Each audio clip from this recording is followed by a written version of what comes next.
Cumprimento os assinantes NET e TV Vivo para mais uma edição do nosso programa Justiça para Todos.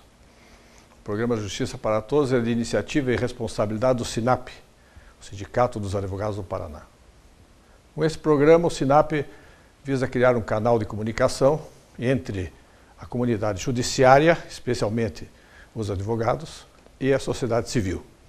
É com muita alegria que iniciamos mais essa edição do Justiça para Todos, porque isso prova a pujança do nosso sindicato em conseguir manter essa comunicação com a sociedade civil. Os e-mails e os telefonemas são muito bem-vindos e são respondidos oportunamente. Agradeço a toda a equipe do canal comunitário, a CWB-TV, pelo empenho com que nos brindam para produzir e veicular o nosso programa. Hoje nós temos a grata satisfação de receber em nossos estúdios a doutora Ana Paula Pavelski, advogada trabalhista em nossa capital, que discorrerá sobre novidades do direito do trabalho. Nos acompanhará nesta entrevista o nosso digno presidente, Dr. Paulo Azzolini, que exerce esse mandato na presidência do SINAP. Agradeço mais uma vez a audiência e manifesto aqui a nossa alegria e satisfação de tê-los como telespectadores do Justiça para Todos. Quero inicialmente cumprimentar a nossa ilustre convidada, a doutora Ana Paula Pavelski, e também o nosso presidente, Dr. Paulo Azzolini. É com muita honra que recebemos vocês aqui em nossos estúdios para debatermos assuntos que interessam sobremaneira a advocacia. A doutora Ana Paula Pavelski, ela é graduada pela Unicuritiba, bacharel em Direito, advogada militante em nossa capital, especialista em Direito do Trabalho, mestre em Direito do Trabalho pela Unicuritiba, é professora de Direito do Trabalho e Prática Trabalhista na graduação da Faculdade Unicuritiba e é coordenadora da especialização em Direito e Processo do Trabalho também na referida faculdade. Ela é professora de Direito e Processo do Trabalho, finalmente, em cursos preparatórios ao exame da ordem. É uma advogada brilhante que tem muito a nos dizer sobre a área em que ela atua, especialmente os ineditismos legislativos em prol tanto da classe patronal, em termos de avanços e modernizações do direito do trabalho, mas especialmente em defesa dos direitos profissionais. Inicialmente, eu gostaria cumprimentando a nossa ilustre convidada, saber dela quais são, assim, os pontos mais relevantes, doutora Ana, a respeito dessas novidades no direito trabalhista. Bom, boa noite. Eu é que agradeço, na verdade, pelo convite, né, do Dr. Paulo, Dr. Munir, por estar aqui presente e conversando, então, nesse programa, né, Justiça para Todos. Isso, na verdade, é muito importante. Eu parabenizo o SINAP pela iniciativa, porque a sociedade civil, na verdade, sempre pede esse diálogo melhor, né, esse entendimento entre o judiciário e a comunidade. Então, entendo que o programa, na verdade, propicia isso, assisti já edições anteriores, enfim. Então, esse diálogo, na verdade, é muito importante. Especialmente o direito do trabalho, é muito importante esse tipo de canal e de programa, porque, na verdade, é um direito que, mais do que qualquer outro, no primeiro momento, afeta a vida das pessoas no dia a dia, porque todo mundo, né, trabalha, então depende muitas vezes do trabalho para sobreviver, para sustentar a si próprio, a sua família, então tem algumas dúvidas, né? Especialmente, na verdade, eu diria até, Dr. Munir, nos últimos 2 anos, né, nós tivemos uma série de inovações, não só na lei trabalhista, leis novas que vieram, como tivemos também algumas mudanças de posicionamento do Tribunal Superior do Trabalho, né? Então, só para que fique claro, na verdade, para fazer a minha fala até um pouco mais didática, para que a comunidade entenda o que eu estou querendo dizer, o Tribunal Superior do Trabalho é um tribunal que, na verdade, é onde desembocam as ações trabalhistas do Brasil inteiro. Então, nós temos os juízes do trabalho como uma primeira instância, uma primeira análise. Se tem um recurso, vai para os tribunais regionais do trabalho, que são 24 ao todo no nosso país. E tendo ainda alguma divergência, né, alguma discussão, alguma dúvida a respeito de posicionamentos, ainda é possível que essa ação chegue até o Tribunal Superior do Trabalho. E a função do Tribunal Superior do Trabalho, principalmente, é uniformizar posicionamentos. Então, se uma determinada lei, né, ela suscita posicionamentos diferentes, então o Tribunal Superior do Trabalho tem esse papel de unificar, para que, na verdade, tanto empregados quanto empregadores saibam como interpretar e aplicar a lei na prática. Entendi. Os empregados saibam como, vamos dizer assim, pleitear, reivindicar seus direitos, e os empregadores saibam como, na verdade, deve ser aplicada aquela lei, né, aquele posicionamento, enfim, na prática. Então, uma das inovações, na verdade, uma das mudanças que nós tivemos, não só na lei, mas do próprio entendimento do Tribunal Superior do Trabalho, foi sobre a garantia provisória de emprego da gestante. Da gestante. Da gestante, né? Na verdade, um assunto que sempre suscita dúvidas e que sempre suscita bastante discussão na prática, porque a mulher tem, na verdade, essa garantia provisória de emprego, dada a sua condição, né, especial de gestação, de gerar uma vida, enfim. E a preocupação do legislador, na verdade, e mesmo do Tribunal Superior do Trabalho, tem sido muito mais do que a mulher, na verdade. Tem sido o que a gente chama, então, de nascituro, né? A criança que vai nascer. Antes de falar, na verdade, dos aspectos legislativos e aspectos jurisprudenciais em si, eu gostaria só de pontuar um aspecto. Por que que eu chamei de garantia provisória de emprego e eu não chamei de estabilidade, né? Porque, na verdade, desde a Constituição de 88, nós não temos mais no nosso direito a figura da estabilidade propriamente dita, a não ser pessoas que já tinham o direito adquirido. Porque o que era estabilidade? Estabilidade te dá a ideia de permanência, te dá a ideia de permanente, né? E a estabilidade que nós tínhamos de verdade no nosso ordenamento era aquela chamada estabilidade decenal, e que a partir do momento que o empregado completasse 10 anos de empresa, na verdade 9, até no entendimento que o TST firmou algumas décadas atrás, de que ele não poderia mais ser mandado embora, né? Então, que ele teria o seu emprego garantido, né, para todo sempre, vamos dizer assim, né? Podemos dizer dessa forma. Lá na década de 60, né, ainda no regime da ditadura militar, essa situação da estabilidade ela já foi mitigada, ela foi, vamos dizer assim, diminuída porque foi criada a lei do FGTS, né, que trouxe um benefício para o trabalhador. Qual foi o grande benefício para o trabalhador? Se você pedisse demissão e se você fosse mandado embora por justa causa na época da estabilidade decenal, você simplesmente perdia, né, todos os eventuais direitos que você tinha, enfim, você abria a mão. Indenização, né, exatamente, por tempo de serviço. Né? Agora, com o FGTS, né, então os trabalhadores na década de 60 passaram a fazer uma opção por ser contratado pelo regime da estabilidade do FGTS. Qual foi a grande vantagem do FGTS? O empregador deposita na conta chamada conta vinculada do empregado, que são contas geridas pela Caixa Econômica Federal, o equivalente a 8% da remuneração do empregado. Então, esse valor de 8%, na prática, até se tem uma dúvida de que ele seria descontado do salário do empregado. Não, ele é custeado integralmente pelo empregador, o que dá mais ou menos um salário por ano. Se a gente fizer um cálculo aí, 8% por mês, Sim, vezes 12, dá mais ou menos um salário por ano. E se eu peço demissão, ou se eu sou mandado embora por justa causa, ou qualquer motivo, até morte do trabalhador, esse valor da FGTS continua sendo direito do trabalhador, ele não perde. Então, a grande troca, a grande vantagem que houve foi essa. Outra boa, né, para o empregador foi que ele, no regime anterior, o empregado era mandado embora, ele tinha que desembolsar aquele valor de 10 salários de uma vez só. Isso. E assim ele vai recolhendo mensalmente e alivia o desembolso do capital, né? Isso. No final do contrato, pelo menos o trabalhador ele tem uma garantia, um pecúlio, um dinheiro, contrato, né? Exatamente. É praticamente o restante da vida dele. Aí Isso, exatamente.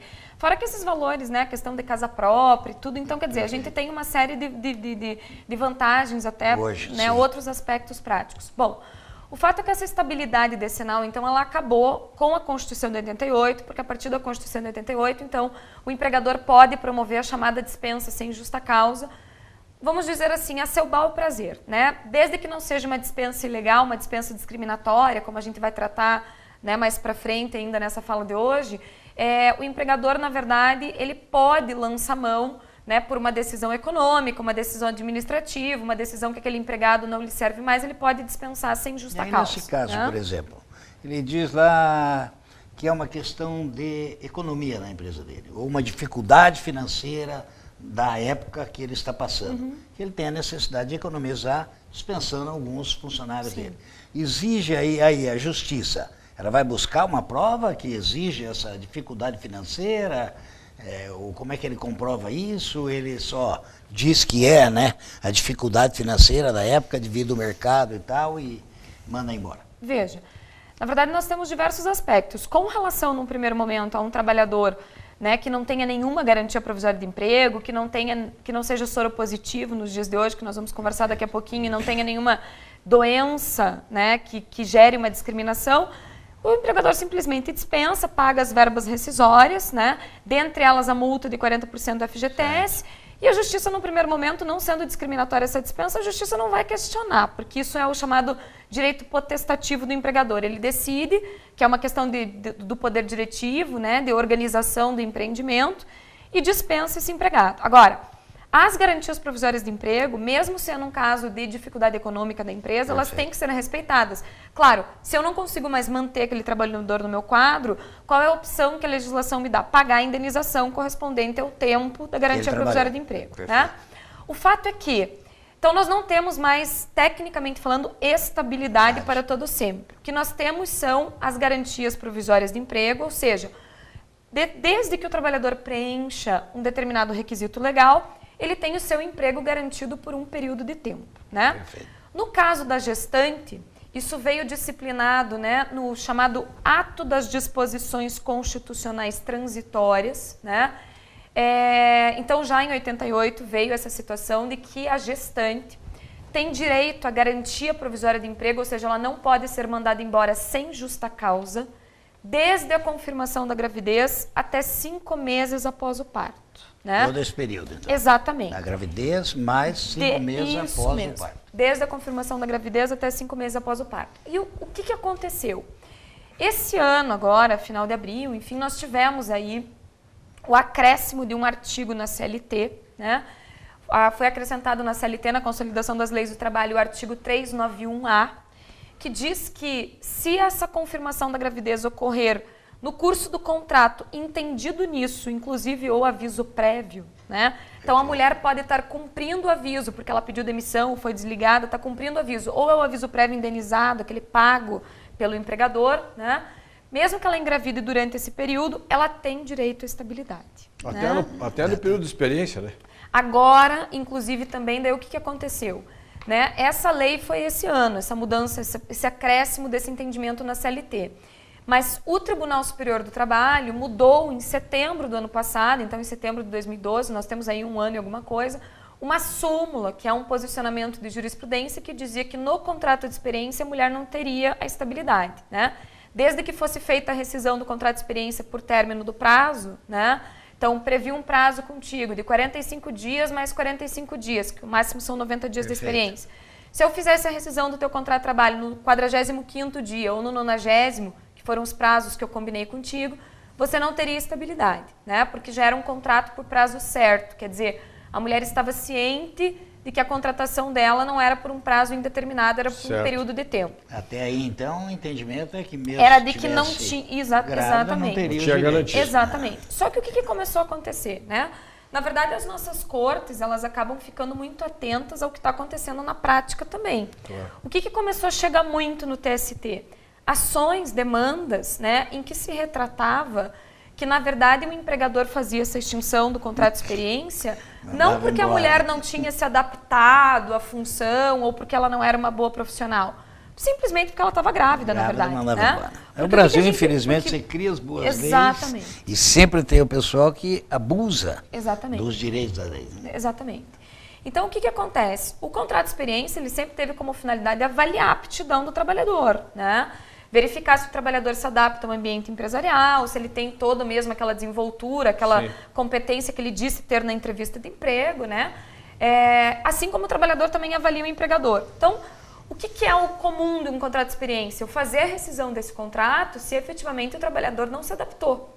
Se ele não preenche as características que são exigidas pelo empregador. Mas nesse caso das grávidas, o que o TST percebeu e a jurisprudência como um todo percebeu?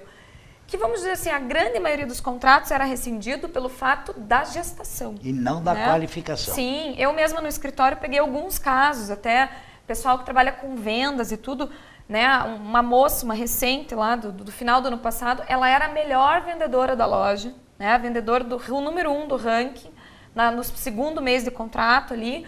Aí ela noticiou para a gerente que estava grávida, a gerente veio no dia do vencimento da experiência e falou, olha, muito bem, você é excelente, só que nós não temos condições de ficar com uma mulher grávida no quadro, porque daqui a um tempo você vai ter que se afastar por causa da licença maternidade, enfim, então nós não temos como manter seu contrato de trabalho, porque isso vai acabar sendo, entre aspas, vamos dizer assim, um transtorno para nós. E daí, o que é mais surreal nisso é que essa loja, né, a proprietária era uma mulher também. Então é curioso porque as mulheres normalmente falam, são os homens que discriminam, enfim, que vêm como um estorvo e tal, mas na verdade não.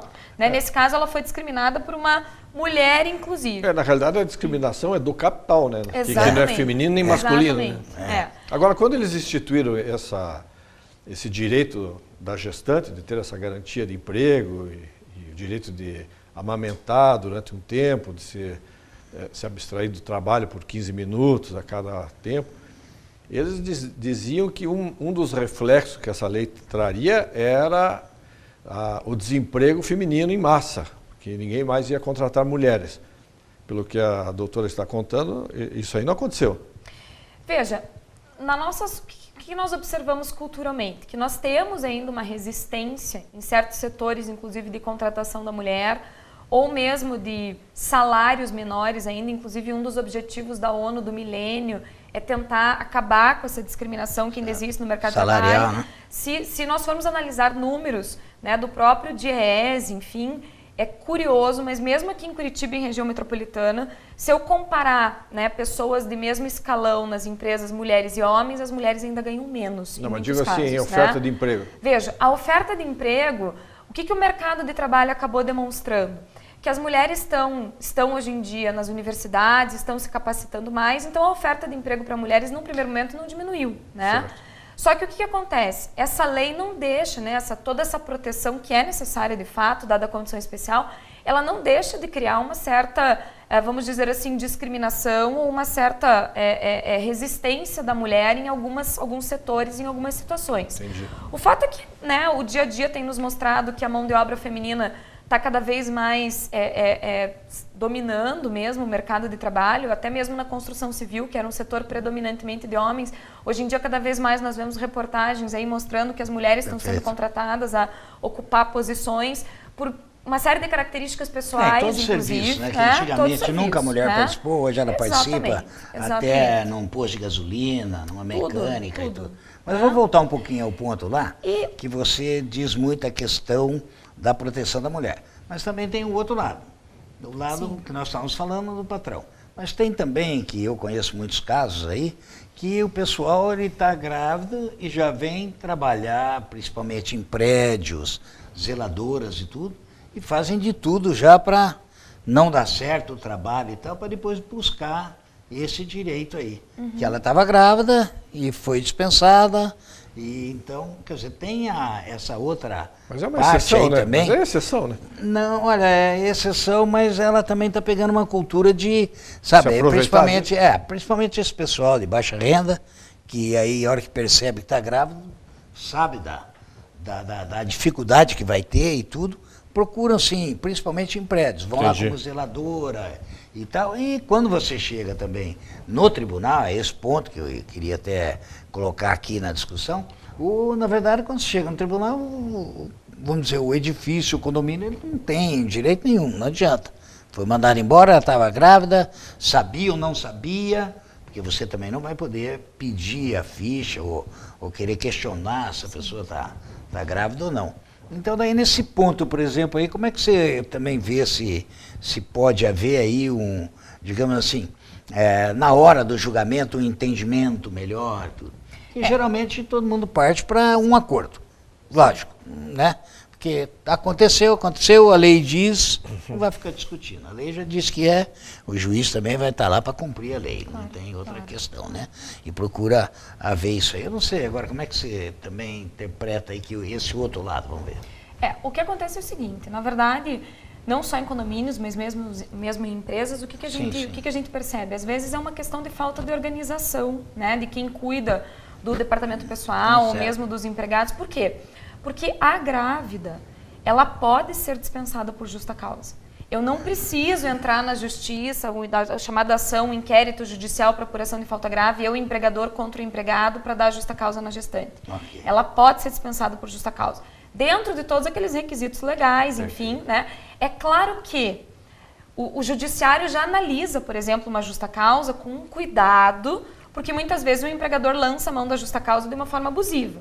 Claro que no caso de uma gestante, nós teremos um cuidado ainda redobrado, né? Porque ela tinha uma garantia provisória de emprego. A atenção é bem maior. Exato. Mas o que a gente tem que, nesses casos, tomar cuidado? Se ela falta sem justificativa, né? Porque, veja, ela pode ir ao médico quantas vezes for necessário, a questão, mas tem que trazer a justificativa, exames, enfim, o pré-natal, todo esse acompanhamento. Né? Se ela falta sem justificativa, se ela chega atrasado, se ela sai antecipado, se ela não está fazendo todos aqueles procedimentos. Então eu posso, claro, eu não vou dar justa causa direta, a não ser que seja uma falta muito grave, né? Daí quem seja justa causa direta. Agora veja, começa a fazer então corpo mole, aquela situação, é o caso de lançando mão de uma advertência, de uma suspensão, uma nova suspensão, né? De um dia, mais um dia, 2 dias, para que eu tenha assim o seguinte histórico para o judiciário. Olha, eu não quis mandar embora, não era a minha intenção, eu queria respeitar a garantia provisória de emprego. Tentei reeducar o comportamento dessa trabalhadora, tentei conscientizá-la de que o que ela estava fazendo podia ensejar a consideração de uma falta grave, mesmo assim não adiantou, então eu não tive outra saída senão da justa causa, né? Então, quer dizer, eu tenho também remédios, soluções jurídicas para isso, como eu disse, né? Também favorece a questão da qualificação e os procedimentos. Claro, né? claro. Ela não obedecendo os procedimentos do requisito da qualificação 482, do trabalho, né? 482 da CLT, né? Então aí também há a possibilidade dessa Sim. de mandar embora. A graduação, causa, tem que ir na né? graduação. Sim, né? Então eu tenho que avaliar o caso concreto, a falta. O que na verdade é o cerne disso? Você procurar um aconselhamento jurídico. Porque muitas vezes o que acontece também, a grávida começa com esse tipo de comportamento, o empregador deixa a coisa acontecer e daí de repente um dia lança a mão, por exemplo, de uma justa causa. Eu também não posso deixar a coisa acontecer para de repente lançar a mão de uma justa causa, porque senão se configura o chamado perdão tácito, ou seja, ela vem fazendo coisa errada, eu Você nunca adverti, eu não puni, o que eu parto do pressuposto? Que eu aceitei aquela conduta, né? Que aquela conduta para mim não era errada. Claro. Né? Então, quer dizer, eu também não posso pegar o trabalhador de surpresa. Então, o que a gente observa nos dias de hoje ainda, complementando essa questão, né, da garantia de emprego? Ela tem garantia provisória de emprego no contrato de experiência, como nós falamos, né? Então, desde setembro do ano passado, isso é um posicionamento que mudou do TST, ela tem a garantia provisória de emprego no contrato de experiência, ou mesmo no contrato temporário, qualquer contrato por prazo determinado. Que mais? Ela, desde abril desse ano, então, se ela engravidar, mesmo que seja no curso do aviso prévio, ela tem a garantia provisória de emprego, né? E o que significa, principalmente, que na prática ainda se tem muita dúvida, essa palavra que a lei usa, esse termo que a lei utiliza, essa expressão, confirmação da gravidez. Será que a gestante precisa pegar o exame dela, né, o laudo ecográfico ou um exame de sangue, protocolar no Recursos Humanos da empresa para dizer, olha, eu avisei, enfim, a empresa estava ciente da minha garantia provisória de emprego? Não. O que é entendido como confirmação da gravidez? O momento da concepção. Então, se a mulher, né, pode ser que ela seja dispensada sem justa causa e nem ela não sabia que ela estava grávida. Se ela fizer um exame ecográfico e for constatado que a gravidez, né, a concepção ocorreu no curso do contrato, ela tem direito a ser reintegrada. E mais do que isso, a reintegração é imediato, é extrajudicial. Eu não preciso procurar o judiciário para que o judiciário determine a minha reintegração. Então, quer dizer, eu descubro isso, eu procuro o meu empregador e é dever do empregador me reintegrar, né? Garantindo aí as mesmas condições no primeiro momento de trabalho que eu tinha antes. Além do retroativo, né? Além do retroativo. Então, por exemplo, se eu fiquei longe da empresa por 2 meses até descobrir, eu tenho direito de que esse período receber. Claro que pode ser que eu já tenha recebido verbas rescisórias, né? Aí nós vamos fazer aí uma compensação do que já foi recebido, perfeito. né? O empregador também não precisa me pagar de novo, né? Os valores que eu recebi, nós compensamos desses valores. Agora, é um dever do empregador de imediato fazer a reintegração. Se o empregador não fizer a reintegração, aí sim eu procuro o judiciário, né? No judiciário, eu vou pleitear, então, a reintegração. E se essa reintegração, porque às vezes, né, uma audiência inicial, depois uma audiência de instrução, até vir a sentença, quando vem uma decisão numa ação trabalhista, se não tem uma decisão liminar, já passou o período da garantia provisória de emprego. Aí o que o TST é o entendimento tanto do legislador quanto do TST? Então, que o juiz determine o pagamento da indenização compensatória, né? Então, o entendimento não predominante... reintegra. Exatamente. O entendimento predominante na justiça é esse. Vai reintegrar, se ainda estiver dentro do período de garantia. Se quando vier uma decisão reconhecendo já está fora do período de garantia provisória de emprego, determina o pagamento da indenização. Entendi. Exatamente. Tá certo. Tenho que considerar ainda com vocês, né, de que, como nós falamos, desde a confirmação da gravidez até 5 meses após o parto, que o trabalhador tem 2 anos para entrar com a ação na justiça, né, da extinção do contrato, 2 anos. Então, se eu fizer cálculos, na verdade, que simples cálculos de meses, né, uma mulher aí tem em torno de 9 meses, vamos dizer assim, de gestação, mais os 5 meses após o parto, daria 14 meses de estabilidade, né? Mas o trabalhador tem 24 meses para entrar com a ação na justiça, né? No mínimo 24 meses. Então, o que acontece? Por que eu digo no mínimo, só para ficar claro? Por causa da projeção do aviso prévio, vamos dizer assim, no contrato de trabalho, né? Mas 24 meses. Então, o que acontece? Pode acontecer que eu esperei para entrar na justiça 20 meses. Esperei. E entrei na justiça, então já tinha passado o meu período de garantia provisória de emprego. Certo. Eu perco o direito da garantia provisória de emprego? Não. Né? Então, é posicionamento do Tribunal Superior do Trabalho que o meu prazo para entrar com a ação na justiça requerendo a garantia de emprego é o prazo de 2 anos de extinção do contrato, que esse é o prazo prescricional. Eu não tenho que observar o prazo da garantia provisória de emprego. Então, quer dizer, mesmo que eu entre com a ação depois que já expirou a garantia, eu vou ter o direito garantido. Só que, claro, eu não vou ser reintegrado. Né? Automaticamente o judiciário vai condenar o empregador ao pagamento da indenização correspondente. Né? Não cabe mais a reintegração. Isso. Né?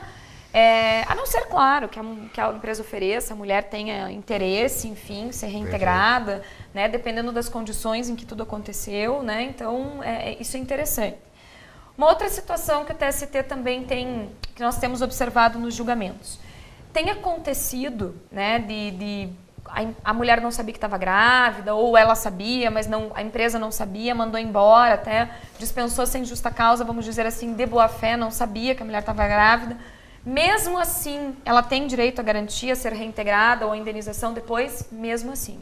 Mesmo então, assim, quer dizer, cabe.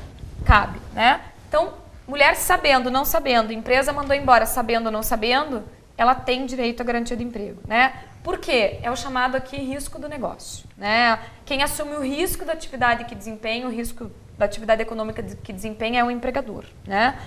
E o que a gente tem observado? A grande preocupação do Tribunal Superior do Trabalho, da jurisprudência como um todo, com o nascituro, na verdade, né? Então, essa mulher prover recursos, ter condições de sustentar... porque a gente fala muito da gravidez e não fala do nascituro, que ali é a parte, o objeto mesmo da... Não é a mulher em si, mas a criança. A parte frágil, né? Não tem nem dúvida.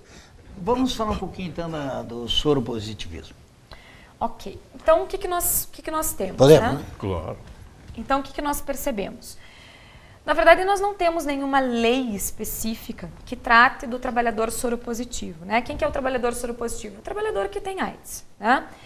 Não só o trabalhador que tem AIDS, mas o trabalhador que tem alguma outra doença grave que seja motivo de discriminação, né? Motivo de estigma. Principalmente o que a gente percebe aí com uma determinada frequência. Aqueles trabalhadores que acabam desenvolvendo um câncer, por exemplo, que têm uma necessidade de afastamento, depois retornam, ou que ficam com sequelas, até aquela situação que a gente vê de, às vezes, tumores ou lesões aparentes por conta de cirurgias, procedimentos cirúrgicos que a pessoa passou, né? Infelizmente, nós vivemos ainda numa sociedade que tem esse tipo de preconceito, que a pessoa acaba, né, sendo fruto até de comentários, de perseguições, né, de chacotas no ambiente de trabalho, enfim. A pessoa ainda é vista, vamos dizer assim, como uma pessoa que seria inservível ou que não teria mais condições de trabalhar, né? Isso eu não estou dizendo nem pelo empregador, eu estou dizendo muitas vezes até por colegas de trabalho. Infelizmente, a gente observa esse tipo de situação.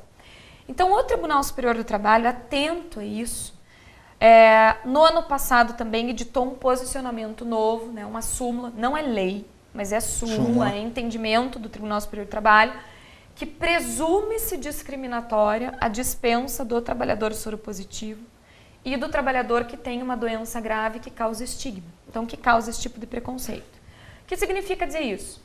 Basicamente, dito em outras palavras, que o empregador não pode, no primeiro momento, dispensar sem justa causa um trabalhador soropositivo ou um trabalhador que tem uma doença grave que causa estigma ou preconceito, né?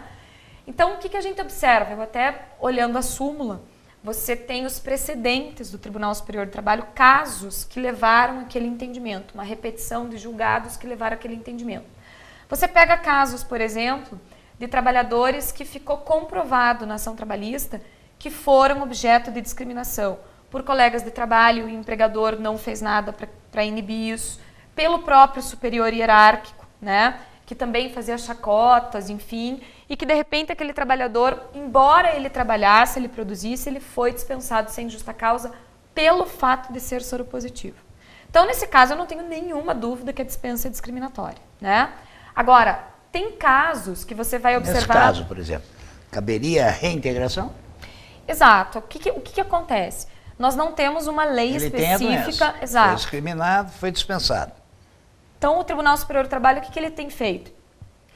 Tem se aplicado por analogia, né, alguns dispositivos de lei que não tratam, na verdade, do soro positivo, porque eu não tenho efetivamente um dispositivo que diga o soro positivo, né? Okay. Mas nós temos dispositivos da Constituição Federal, a questão da dignidade da pessoa humana, né? A questão dos valores sociais do trabalho, da livre iniciativa, né? Então, o empregador tem o direito de propriedade, mas esse direito de propriedade não pode ser exercido sem também eu pensar numa função social, porque esse trabalhador soropositivo, muitas vezes, ele precisa de um encaminhamento para afastamento, para tratamento de saúde, enfim. Então, quer dizer, eu tenho que na verdade, tentar colocar em prática todos esses primados também da Constituição Federal. E nós temos uma lei aí que muitas vezes é utilizada por analogia, que é a Lei 9029 de 95, que ela prevê ou a possibilidade de reintegração desse trabalhador ou a condenação em dobro referente aos salários do período de afastamento. Indenizatório. Né? Exatamente. Então, o que você tem percebido é que muitas vezes o Tribunal Superior do Trabalho tem determinado a reintegração desse trabalhador ou o pagamento dessa indenização. Nesse caso da discriminação que fica cabalmente comprovado, nós não temos muita dúvida de que até além dessa questão de reintegração ou indenização, cabe dano moral, inclusive. Né? Então, a própria súmula diz que a questão da reintegração presume-se discriminatória, eu posso pedir a reintegração sem prejuízo de pedir dano moral, né? Porque discriminação, inclusive, é crime, né, no nosso ordenamento jurídico, enfim, então tem um outro aspecto aí. O fato é que isso foi uma grande inovação, né, e hoje em dia, como que num primeiro momento uma empresa, quem sabe, consegue justificar uma dispensa de um trabalhador soropositivo, se não está sendo só ele dispensado? Então, por exemplo, nós estamos enfrentando uma crise e precisamos dispensar lá metade do nosso quadro. Aí me parece que essa é uma situação que eu consigo justificar. Então, a empresa está abalada economicamente e necessita... Exato. Aí parece que nós conseguimos justificar. Agora, em outros casos quaisquer, em que eu simplesmente dispenso o trabalhador, mesmo que ele não fosse discriminado, né? Tem um caso, por exemplo, que você pega um acórdão desses precedentes, em que a empregada teve que se afastar durante o contrato de trabalho, ficou afastada por um ano e alguma coisa pelo INSS para tratamento, voltou, a empresa ajudou a custear remédios, tratamento, recolocou ela numa função, enfim, que ela exercia. Ela não era o motivo de chacota, isso nunca ficou, né, no processo, na ação, você não vê isso sendo tratado, né? Mas mesmo assim o Tribunal Superior do Trabalho considerou a dispensa dela discriminatória por quê? Pelo fato dela ser soropositiva. Então, como eu disse, o posicionamento do TST é presume-se. Então, é uma presunção favorável ao trabalhador. O trabalhador sequer, num primeiro momento, precisa fazer prova que ele foi efetivamente discriminado. Se ele comprovar, num primeiro momento, né, que ele é soropositivo e que ele foi dispensado, ele tem o direito, então, da reintegração, da indenização. E, claro, se ele foi discriminado, eu não tenho nenhuma dúvida de que ele tem direito, inclusive, ao dano moral. Até porque, tirando a discriminação, como você falou, tem a parte social da empresa. Né? Sim. A empresa tem a obrigatoriedade dela na parte social, na saúde do seu funcionário, na produtividade, né? Dar todas as garantias de saúde, de trabalho, de oportunidades. Não é por causa da doença do soropositivismo, ele não vai ser uma pessoa produtiva. Sim, com certeza. E mais a parte social. Ainda mais nos dias de hoje, né? Que o tratamento do soropositivo está super avançado, as pessoas agora, conseguem parece que vão começar a experimentar até uma injeção fabricada aqui por nós aí no Brasil. Vi essa notícia. Hoje o programa Justiça para Todos tem a grata satisfação de receber em seus estúdios a doutora Ana Paula Pavelski, acompanhada do nosso presidente, doutor Paulo Azzolini. A doutora Ana Paula aborda assuntos de extrema importância para a cidadania, especialmente em relação à gestante, ao soro positivo e outros hipossuficientes. As comunicações da nossa digna audiência são muito bem-vindas através do e-mail, do site do SINAP e do telefone que são disponibilizados durante a programação. Eu agradeço sempre a manifestação da nossa digna audiência. Queremos explorar um pouco mais a nossa ilustre convidada a respeito desse tema tão importante, que é a defesa dos direitos sociais, especialmente das pessoas em situação de risco ou em situação de fragilidade.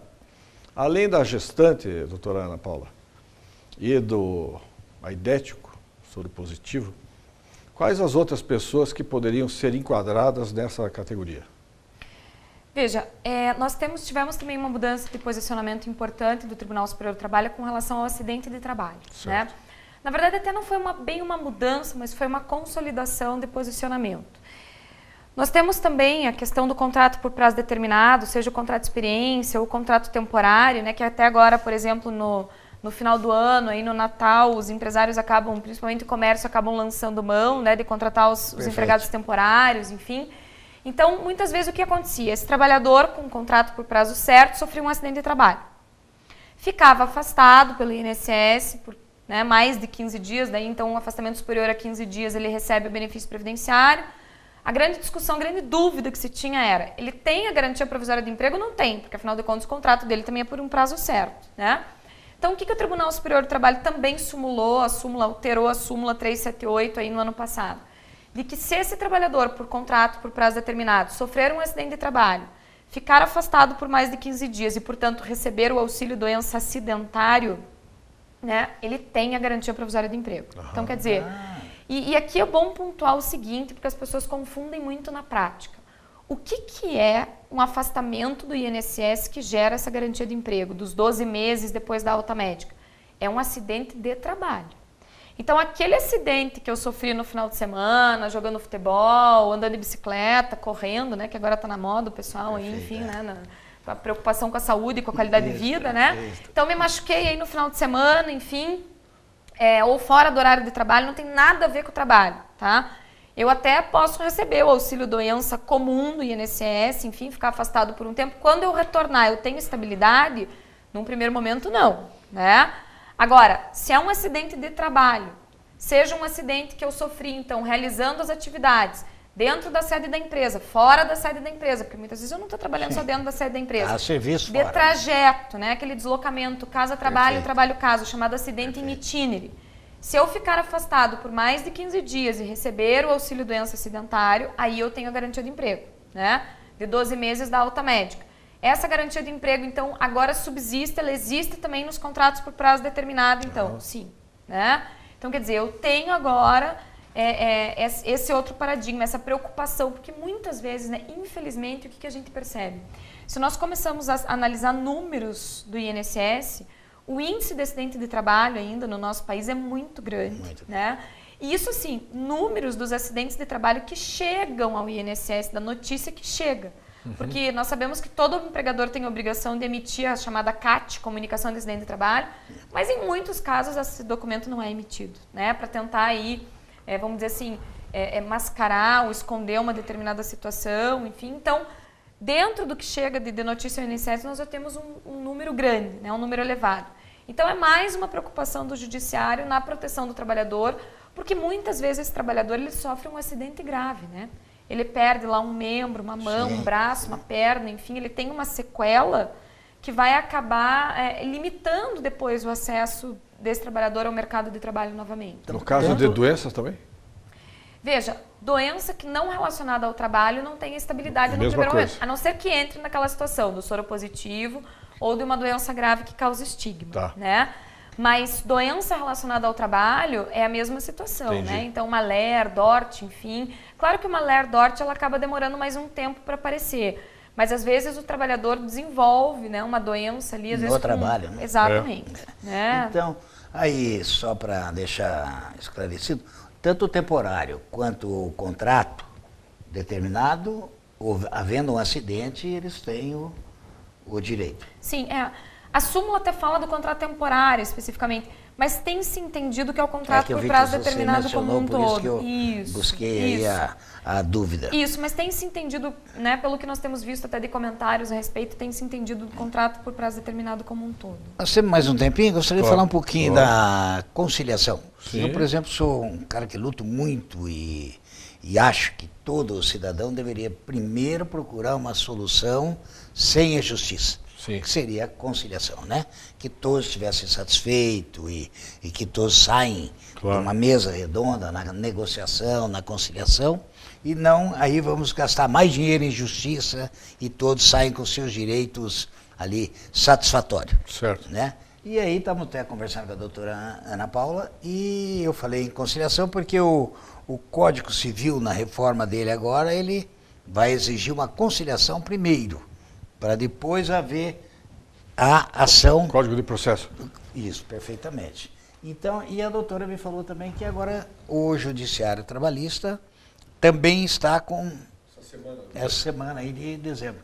Eu gostaria que a senhora falasse um pouquinho dessa questão e se você também tem, assim, essa visão da aptidão, da conciliação, que ela é boa também para o advogado, né? Que os honorários ali já também não precisa ficar esperando tanto tempo, né? Enfim. Na verdade, o que a gente percebe? Na Justiça do Trabalho, a conciliação ela é um princípio, né? A CLT, inclusive, ela diz que a tentativa conciliatória para a ação, ela deve ser buscada em qualquer fase do processo, né? Tanto dissídios individuais quanto dissídios coletivos, ela tem que ser tentada em qualquer fase do processo. O artigo 764 da CLT trata disso, ele vai dizer até que o juiz tem que assumir num primeiro momento uma posição de tentar persuadir as partes a fazer o acordo, que se entenda persuadir não como obrigar, né, mas como incentivar as partes a fazer o acordo. E você percebe, na verdade, do juiz do trabalho, na grande maioria dos casos, uma posição proativa, no sentido de buscar que as partes se conciliem, que as partes cheguem numa solução, então, de conciliação. Porque, de fato, o que a gente percebe, né, é que aquele jargão de que, muitas vezes, um mau acordo é melhor do que uma boa demanda, né, é uma questão de... uma série de fatores estão envolvidos, né? Não só um fator econômico, o trabalhador recebe mais rápido, o empregador não fica contando com aquilo com juros e correção monetária para o seu passivo, como também, muitas vezes, se trata de uma ação entre pessoas físicas ou mesmo com um empregador que é uma empresa pequena, que tem uma relação pessoal maior, doméstico, né? O doméstico também, você acaba até com uma tortura psicológica que tem, né? Muitas vezes o que a gente observa até, que o trabalhador chega no escritório e relata situações de assédio moral, de dano moral, que se a gente não consegue conciliar aquilo numa primeira audiência, enfim, que se o trabalhador tem que, num depoimento pessoal, numa instrução, relatar tudo aquilo e depois ouvir testemunhas relatando aquilo, essa pessoa sofre muito, na verdade, com o curso do processo. A ação acaba sendo até... O pior é quando há negativa, né? Isso. Que ele tem que escutar que não tinha nada disso. Né? Isso, né? Então, quer dizer, tem toda uma situação até, inclusive, emocional envolvida nessas situações, né? E não tenha dúvida também de quando o trabalhador declina uma pretensão lá que ele está mentindo, vamos dizer assim, porque a gente sabe que isso, infelizmente, acaba acontecendo, né? O empregador também ouvir certas barbaridades, aquilo causa um transtorno, uma indignação, que às vezes os ânimos se exaltam até nas audiências, enfim. Então, tem todo esse aspecto psicológico. E tem uma outra situação, né, de que o juiz trabalhista, então, ele tem que tentar a conciliação. Então, sempre que ele abre uma audiência ali, principalmente quando é a primeira audiência, ele tem que promover a tentativa conciliatória. Se for o chamado rito ordinário, a ação que corre pelo rito ordinário, tem ainda uma tentativa conciliatória final antes da sentença, que é obrigatória, sob pena de nulidade do processo. Tá? Daí você vai me perguntar, mas Ana, essa conciliação é só ainda antes da sentença ou mesmo depois do julgamento? Se já não couber mais recurso, podemos conciliar a qualquer tempo na Justiça do Trabalho. E isso, na verdade, assim, todo ano, né? Durante todo o ano. Mas o Conselho Nacional de Justiça, né, ele tem uma bela iniciativa de promover, aí agora são 2 vezes por ano, as chamadas Semanas da Conciliação. E nós estamos agora com a Semana da Conciliação agendada de 2 a 6 de dezembro, e que a Justiça do Trabalho sempre consegue, você vê pelos números que eles divulgam depois, resultados muito interessantes com relação à conciliação. O nosso Tribunal Regional do Trabalho aqui, que em Curitiba, né, e também em todo o Paraná, incentiva essa questão da conciliação. Então, as partes podem até fazer petições pedindo para o juiz que os processos sejam incluídos em pauta de conciliação, né?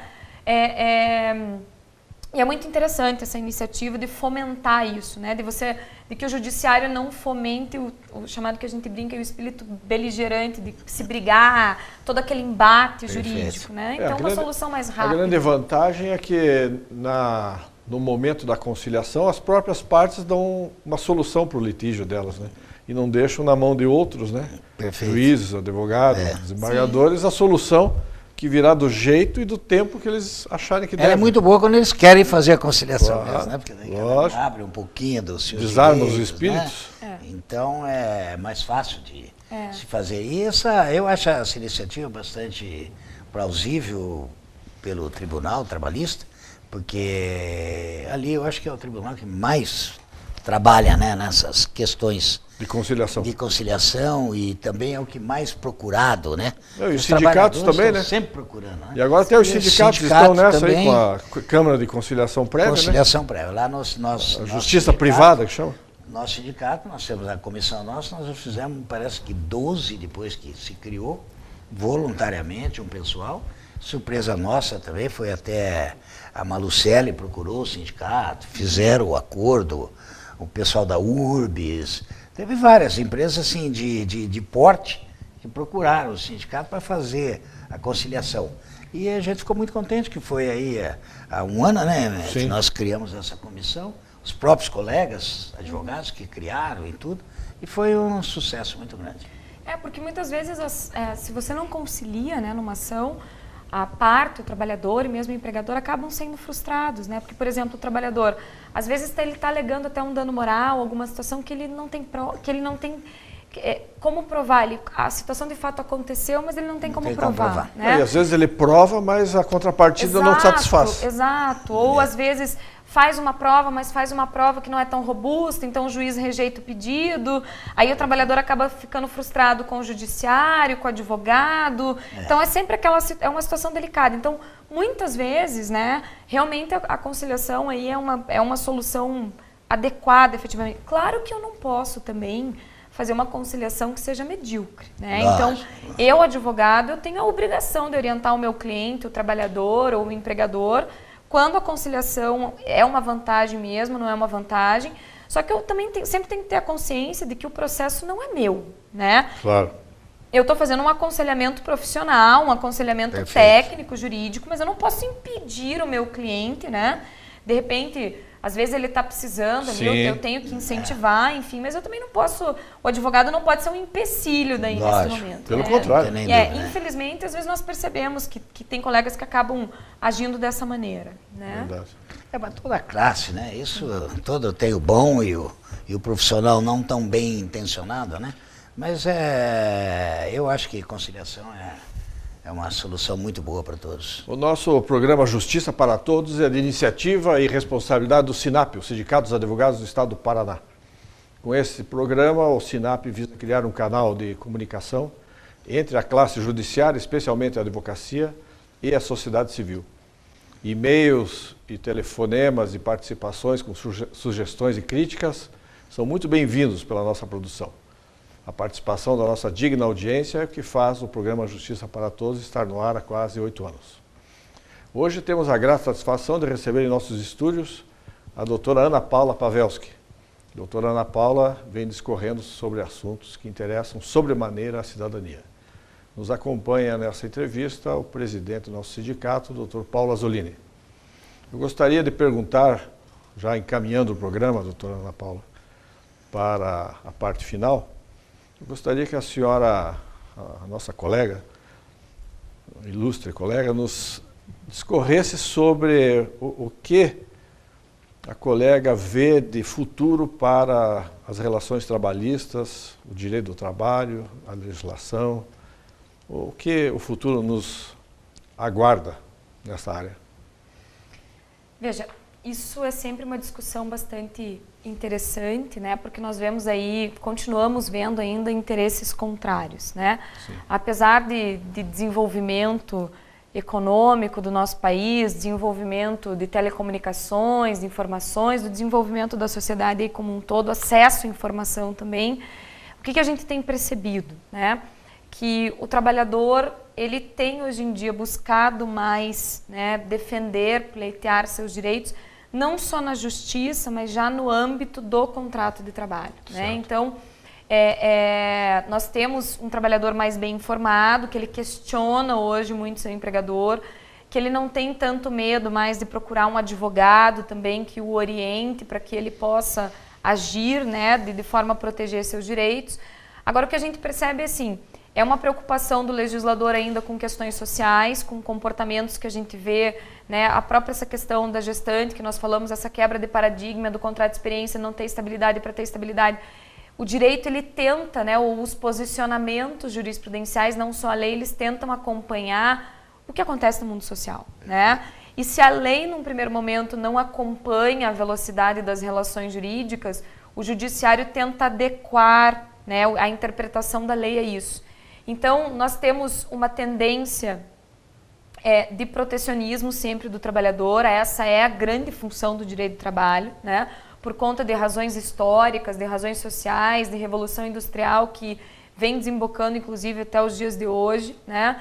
Nós temos também um posicionamento hoje do judiciário de perceber que muitas vezes o trabalhador não é, né, o ignorante, o coitadinho, nós temos também essa situação, então existem demandas e demandas no judiciário, né, mas é fato que, como disse, né, o Dr. Paulo aqui, o juiz ele não pode fugir da aplicação da lei, né, então é até curioso de citar, mas, por exemplo, esses tempos atrás nós tivemos aquela discussão dos salões, né, de beleza, cabeleireiro, manicure, pedicure, são autônomos, é contrato de parceria, não é. Teve uma iniciativa do Ministério Público do Trabalho de dizer que aquilo tudo era trabalhador que deveria ser trabalhador com carteira assinada. E o curioso é que os profissionais foram às ruas dizendo não, nós não trabalhamos com carteira assinada, não é esse nosso regime, nós não queremos isso. Então, quer dizer, você tem hoje em dia também esses aspectos, né? Então, a gente percebe aí essa conscientização maior, a preocupação do judiciário por um lado, a preocupação do legislador por outro, né? Outro assunto que veio aí nos últimos dias, a questão da lei da terceirização, se aprova o projeto de lei 4.330 de 2004 ou não, os trabalhadores foram até o Congresso Nacional, lutaram para que a aprovação do projeto não acontecesse, enfim, então quer dizer, todo mundo hoje em dia está muito atento, né? As classes, algumas classes sindicais mais ativas, outras menos, mas todo mundo hoje em dia está muito atento. Todo mundo procurando, né? Saber seus direitos, né? Eu lembro acompanhar, que quando o neoliberalismo chegou aqui no Brasil, uma das propostas era exatamente acabar com a justiça do trabalho, né? E quando foi editada a emenda constitucional 45, o que aconteceu foi exatamente o oposto, né? Eles ampliaram as competências, ampliar os direitos, as obrigações. Aliás, eu diria assim, o Brasil é um dos países que mais preserva esses direitos trabalhistas no mundo. Aí. O Brasil também garanto a todos que é um dos países também que mais debate a política, mais debate ações governamentais. E aí, como a doutora falou, a doutora Ana Paula, o trabalhador, a própria sociedade, todos estão procurando se informar. Está todo mundo lendo, procurando se informar e tomar conhecimento dos assuntos pertinentes, né, a ele. Que outras projeções a senhora poderia fazer para nós? Veja, nós temos aí, né, uma série de projetos de lei, enfim, que tramitam no Congresso Nacional, projetos de lei que já passaram, que já foram aprovados, enfim, e que suscitam discussões. Uma situação que foi aprovada no ano passado, tornou-se lei promulgada, enfim, mas que ainda temos uma tendência à não aplicação dessa lei por questões ainda culturais, enfim, a própria lei do motorista, né? Então, nós tivemos a definição de que o motorista tem que ter a jornada de trabalho controlada, até hoje, aspectos até da lei de trânsito, enfim, né? Mas até hoje a lei não tem sido muito colocada em prática, algumas empresas já adotaram, outras ainda não. O que a gente percebe só, né? Que essas leis novas, normalmente quando elas vêm, aquela questão de não vai dar certo, então eu vou fechar a empresa, enfim, mas no final das contas acaba se informando, adaptando, né? Outra situação muito importante que veio foi a questão do trabalhador doméstico, né? Então, a ampliação de direitos do doméstico, né? A questão da jornada de trabalho, do adicional noturno, do FGTS obrigatório. Esse ponto que você está falando, ele é importantíssimo, porque todo mundo pensa que faz a lei, está cumprida a lei. Não, tem a parte cultural. Sim. Então, hoje, todo mundo sabe que se ele for querer ter uma empregada doméstica, ele tem as obrigações. Claro. E o que eu acho que ela fez de bom mesmo foi a aproximação da empregada doméstica com o seu contratado, né? O seu contratante. Ela manteve um diálogo maior, ela expõe a vida dela melhor, tenta escolher o horário do almoço dela, de descanso, enfim, participa mais, Limites, é né, tratada Paulo? mais Claro, humanamente, claro. né? Coordenar. Essa Claro. questão Coordenar. dos motoristas também, o próprio motorista tem medo de que a lei seja aplicada estritamente, que ele também não tem essa cultura dele parar, descansar, né? Ele não, Claro. a vida inteira ele fez. Então, eu acho que essa parte da lei, ela realmente tem que ter o tempo, tem que esperar a cultura absolver, né, a normativa, a lei, para que possa sim daí ela ser aplicada com todo o rigor, né? Com certeza. Com Doutora certeza. Ana Paula Pavelski, eu quero dizer que hoje com a senhora aqui nós escolhemos pérolas. Foi muito importante a sua presença, abrilhantou demais o nosso programa. Não tenha dúvida. Quero deixar a colega à vontade para a sua fala final em direção a nossos telespectadores, à nossa digna audiência. Bom, eu agradeço mais uma vez o convite do Dr. Paulo, o convite, né, a toda aí as palavras, enfim, os elogios, o carinho de vocês em me receber aqui, né, Dr. Munir também. Me coloco à disposição para eventuais dúvidas, enfim, né. Gostaria de agradecer a audiência, os telespectadores, e dizer que, na verdade, né, nós passamos por esses momentos de mudança e o que se tem que buscar é realmente essa informação, né, principalmente aí o trabalhador, então, para cada vez mais estar atento aos seus direitos, e os empregadores também, né, isso, sobretudo, né, o empregador, na verdade, o que a gente percebe hoje? Que ele tem que assumir, na verdade, não um papel de contingência de ações trabalhistas, que ele tem que assumir um papel de prevenção. Na verdade, né, isso é o grande discurso de hoje, é o grande diferencial, na verdade, das empresas, né, de hoje com relação a prevenir eventuais passivos, né? A lei existe, ela tem que ser cumprida, mas eu preciso de orientação. Então, se eu tenho dúvida, eu preciso de uma orientação adequada para cumprimento da lei. Eu quero que a colega leve daqui um abraço fraternal ao meu amigo Dr. Zornig. Quero agradecer também a presença do nosso ilustre presidente, Dr. Paulo Azzolini. E agradeço principalmente a nossa digna audiência, que sem ela o programa não teria sentido. E quero, ao agradecer a nossa ilustre convidada e a nossa digna audiência, encerrar o Justiça para Todos, convidando-os para a próxima edição oportunamente. Muito obrigado.